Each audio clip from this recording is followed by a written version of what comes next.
As you know, this was a scary situation for everyone nearby. Capitol Hill is also a neighborhood where people live.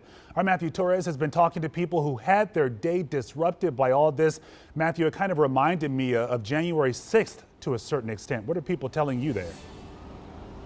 Well, surprisingly, and maybe it's not a surprise anymore, but residents here feel like it's almost like their normal routine. It's becoming all too common for them here in this particular neighborhood. We're here at 2nd and Independence Avenue, where roads are reopening, but this particular intersection is still being blocked by U.S. Capitol Police as the investigation continues. But earlier today, as people were still milling around waiting to see what happens, D.C. Police even had a bus for people who had to evacuate to either cool off or grab some drinks, just to show you what kind of disruption this has been for people. The United States Capitol Police issued a warning just before 10 o'clock this morning. Workers say while they're used to drills and threats of a suspicious package, this one was unusual. It warned of a suspicious vehicle instead.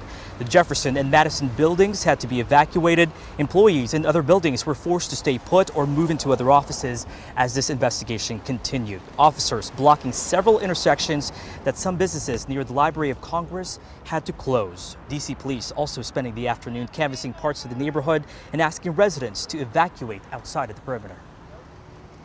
Basically, no one can go home that live within 3 blocks of this area. It's kind of normal, really.